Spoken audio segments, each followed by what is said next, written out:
বিসমিল্লাহির রহমানির রহিম। সম্মানিত সংসদ নেতা ও প্রধানমন্ত্রী, জনাব স্পিকার ও ডিপ্টি স্পিকার, হিজ এক্সেলেন্সিস,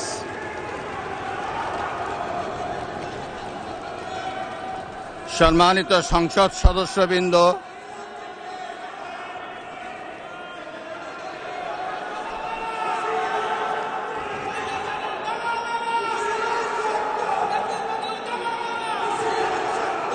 আমন্ত্রিত অতিথিবৃন্দ,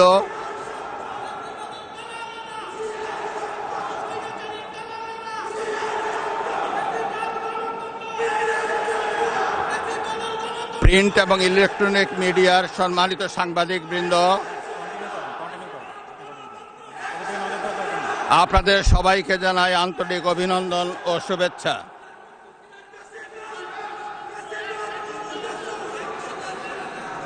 জনাব স্পিকার,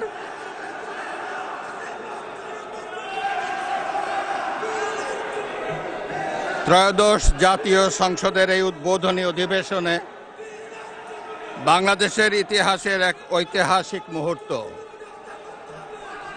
হাজারো শহীদের রক্তের সিঁড়ি বেয়ে দীর্ঘ ১.৫ দশকের ফ্যাসিবাদী শাসনের অবসানের পর একটি শান্তিপূর্ণ, অবাধ, সুষ্ঠু ও নিরপেক্ষ নির্বাচনের মাধ্যমে নির্বাচিত প্রতিনিধিদের নিয়ে এই মহান জাতীয় সংসদের যাত্রা শুরু হয়েছে। ত্রয়োদশ জাতীয় সংসদ নির্বাচনে অংশগ্রহণকারী সকল রাজনৈতিক দল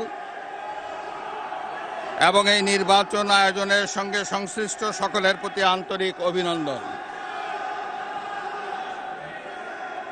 অবাধ, সুষ্ঠু ও নিরপেক্ষ নির্বাচন আয়োজনের জন্য নির্বাচন কমিশন, মাঠ প্রশাসন, আইন শৃঙ্খলা রক্ষাকারী বাহিনী সহ প্রজাতন্ত্রের কর্মচারীদের নিরলস পরিশ্রম এবং নির্বাচনে অংশগ্রহণকারী সকল রাজনৈতিক দল ও ব্যক্তি, আন্তরিক উদ্যোগ এবং সাধারণ জনগণের স্বতঃস্ফূর্ত অংশগ্রহণ গণতন্ত্রের ইতিহাসে একটি উজ্জ্বল দৃষ্টান্ত হয়ে থাকবে।